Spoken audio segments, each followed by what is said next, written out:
Wow, thank you so much for being here on a school night. I know I'm excited to be here with you. Okay, so $2.9 billion short. Do you want me to repeat that? $2.9 billion short. A decade ago, we agreed to bring casinos and expand them under the pretense that they would give all that extra revenue to supplement our educational funds. But instead, they were supplanted.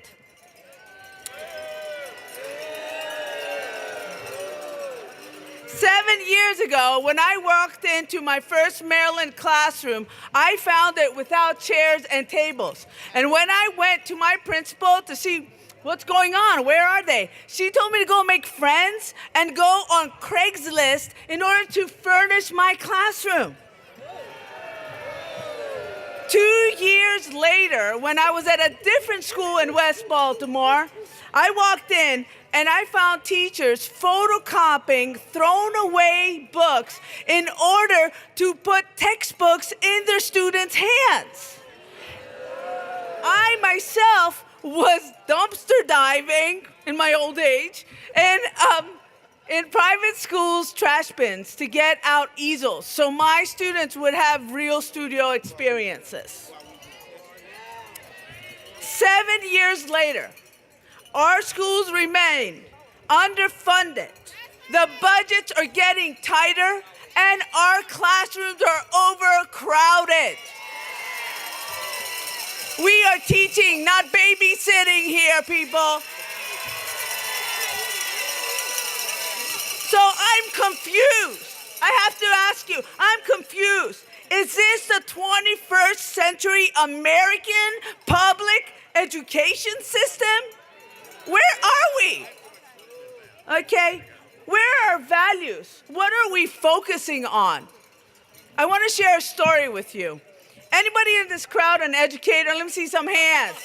Yes! I know you love your students and you enjoy them so much every day, but once in a while, there's that one that's a little harder to love. Do you know that kid? Well, for me, last semester, her name was Jada. Now, Jada was oppositional. She was closed up. She did not take any good constructive criticism too well. And she was late for first period every day. You know that kid, right? And when I would confront her, about her tardiness, she would just sort of roll her eyes, you know how teenagers do, and sort of huff. You know, at some point, she didn't come to school for 3 days in a row. And when she returned, she told me that in her community, there had been a shooting and her neighborhood had been shut down. So they were on lockdown, so she couldn't come. And I was like, how is this possible? And she told me that was normal. I cried, she shrugged. Anyway, that was a great moment because something sort of fell between us. And I was actually able to ask her again, why are you late every day? And at that point, she told me that she had to take her 2 nieces to school every morning, and that's why she wasn't able to get to my class on time. So we made an arrangement. She would come during lunch and after school, and I would stay with her after school as long as she needed me. Well, about 2-3 weeks after the semester was over, after all the grades were in, remember that really icy day where most of the state was closed down? Well, Baltimore City was open, okay? So, you know, our kids can slide to school if they need to. So she was there, and that was the moment, that day she finished her self-portrait. She almost picked me up right off the floor in happiness when I said, yes, you can sign it. And as we framed it, and as we hung it on the wall, she turned to me and she told me that she wanted to go to the Maryland Institute College of Art. Beautiful, right? She said to me, those moments, those hours she had spent drawing and painting had been the happiest and most fulfilling times that she had felt while she was a student in Baltimore City in her high school career.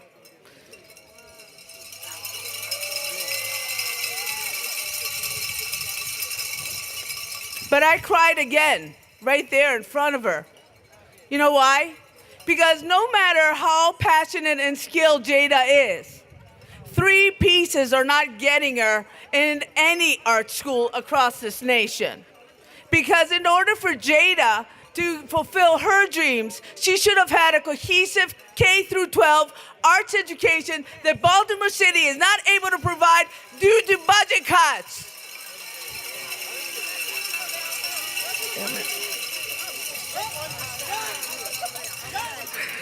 During my reign as Maryland State Teacher of the Year, I had the opportunity to visit conferences and schools across the U.S. Through conversations about the achievement gap, I learned one hard truth, and I'm not sure if you guys are aware of it. Often, governors are not interested in long-term sustaining solutions to educate their populations. You want me to say this again? Often, governors of states, not necessarily ours, are not interested in long-term sustaining solutions to educate their populations. I was told by a state representative of a different state that it costs less to import talent than to educate their own.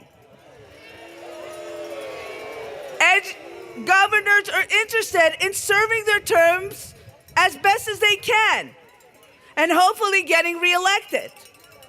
While thinking in 4-year increments, they are not doing justice to our kids who need them to commit the monies for reform that will affect the next 18 years.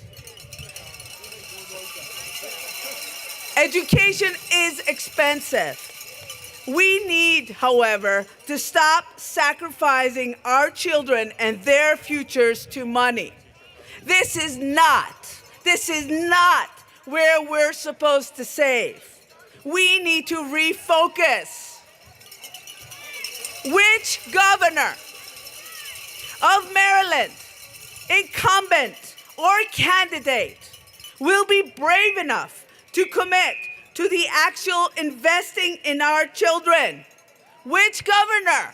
The elections are coming. Which one of you is going to be behind us and my kids? Who will be brave enough and selfless enough? Selfless. It's a generosity of soul to educate our kids. Who will be selfless enough to help build and support the Maryland educational reform system as outlined by the Kirwan Commission that will impact and educate our kids for the following 18 years, outlasting their electoral term?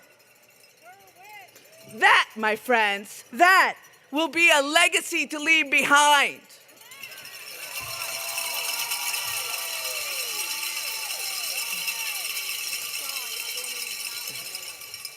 Let's get Jada in art school and all our students wherever they really want to go. Bring the funds back. Use them the way that they were supposed to be used. Invested in our kids.